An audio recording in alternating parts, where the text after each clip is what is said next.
ஐயப்பனின் குரல் வழங்கும் திருமறை தீபங்கள்.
அன்பாய் அழைக்கிறார்,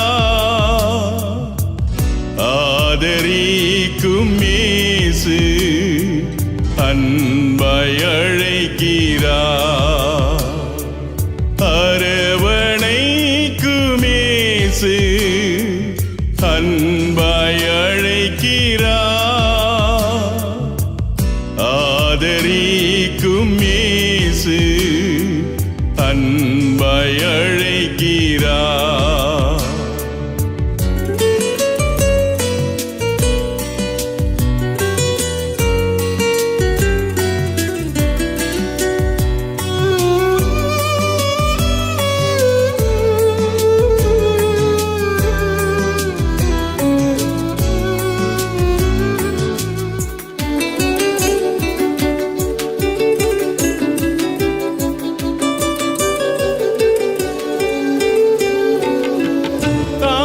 துயரம் தாக்கும் நேரம் தயங்காமல் வந்திடுவார்,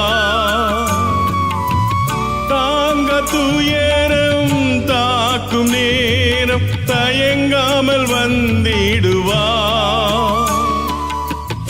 இன்னல் நீக்கி இன்பம் நல்கி இரக்கம் காட்டிடுவார், இன்னல் நீக்கி இன்பம் நல்கி இரக்கம் காட்டிடுவார், அரவணைக்கும் இயேசு அன்பாய் அழைக்கிறார், ஆதரிக்கும் இயேசு அன்பாய் அழைக்கிறார்.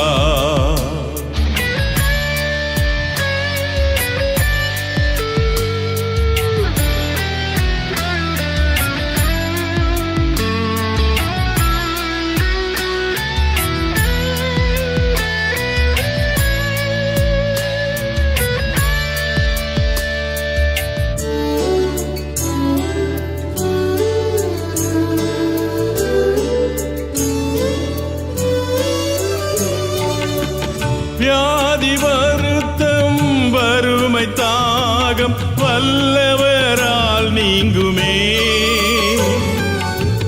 வியாதி வருத்தம் வறுமை தாகம் வல்லவரால் நீங்குமே,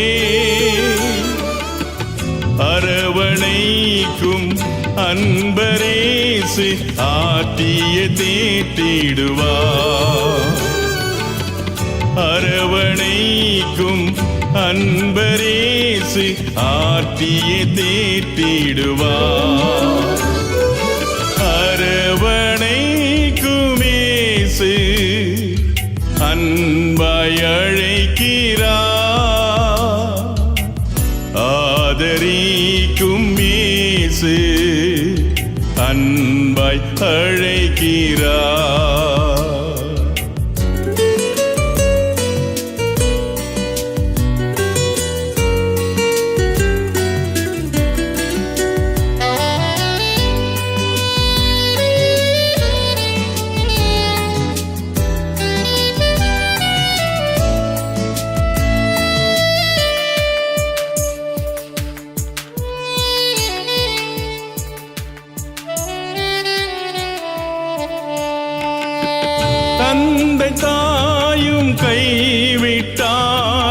தாங்கி அரவணைப்பார்.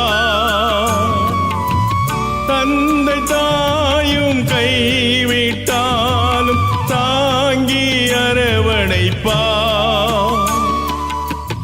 உள்ளம் கையில் வரைந்து தேவன் உன்னை உயர்த்திடுவார். உள்ளம் கையில் வரைந்து தேவன் உன்னை உயர்த்திடுவார். அரவணைக்கும் இயேசு அன்பாய் அழைக்கிறார்.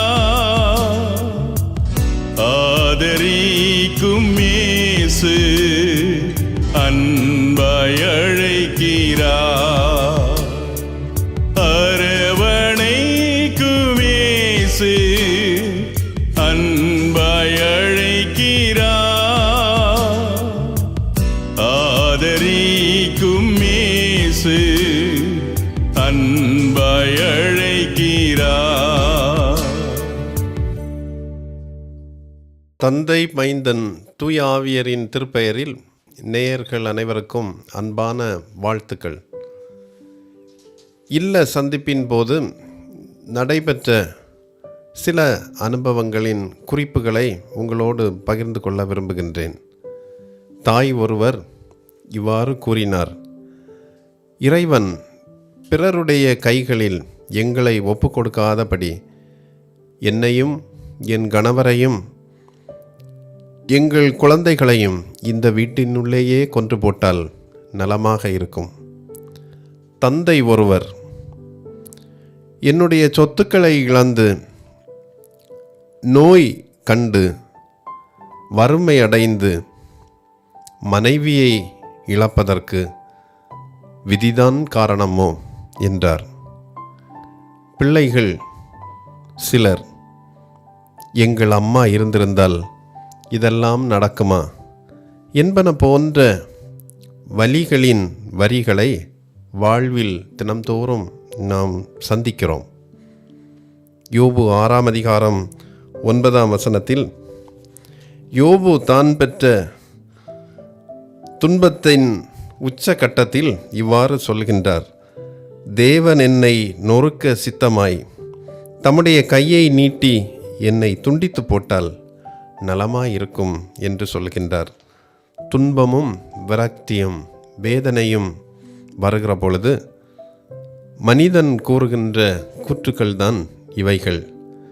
இத்தகைய தருணங்களில் கடவுள் எங்கே இருக்கின்றார், அவரால் நமக்கு உதவி செய்ய முடியுமா என்றெல்லாம் கேள்விகள் எழுவது இயல்பானது. மத்தேயு 5ஆம் அதிகாரம் 4ஆம் வசனத்தில் ஆண்டவராகிய இயேசு கிறிஸ்து மலைப்பொழிவின் போது இதற்கு பதிலாக ஒரு நல்ல வாக்கியத்தை கூறுகின்றார். மத்தேயு 5:4: துயரப்படுகிறவர்கள் பாக்கியவான்கள், அவர்கள் ஆறுதல் அடைவார்கள். நாம் அடைய வேண்டிய 2 ஆறுதல்களை மிக சுருக்கமாக இன்றைக்கு நான் சுட்டிக்காட்டுகின்றேன். துயரங்கள் வருகிற பொழுது நாம் கொள்ள வேண்டிய ஒரு ஆறுதல்: தீயோனுடைய ஆட்சி முடிந்துவிட்டது. துயரத்தை தீயோனால் இந்த அளவுக்குத்தான் தர முடியும். அவனுடைய ஆட்சி நம்மீது இல்லை என்கின்ற எண்ணம் நமக்கு வர வேண்டும்.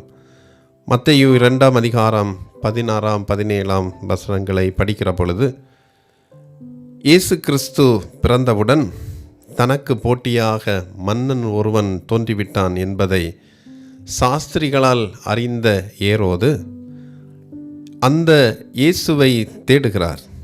ஆனால் அவர் கிடைக்கவில்லை என்பதை உணர்ந்தவுடன் 2 வயதுக்கு உட்பட்ட எல்லா குழந்தைகளையும், எல்லா ஆண் குழந்தைகளையும் கொன்றுவிடுகிறார்.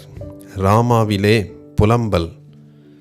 ஏன் இந்த புலம்பல் என்று துன்பத்தின் கேள்வி எழுகிறது.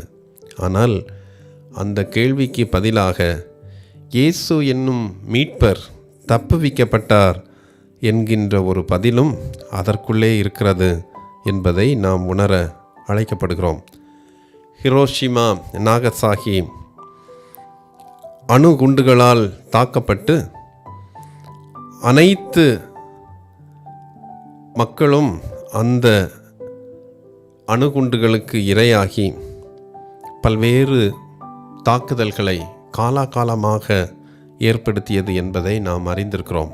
ஆயினும் அந்த குண்டுகள் தாக்கப்பட்டதினால் அணுகுண்டு எதிர்ப்பு இயக்கங்கள் உலகெங்கிலும் தோன்றின. பிறரை கண்ணீர் குடிக்க வைத்தவர்கள் ஒருபோதும் வாழ்ந்ததில்லை, வரலாற்றில் நிலைத்ததும் இல்லை.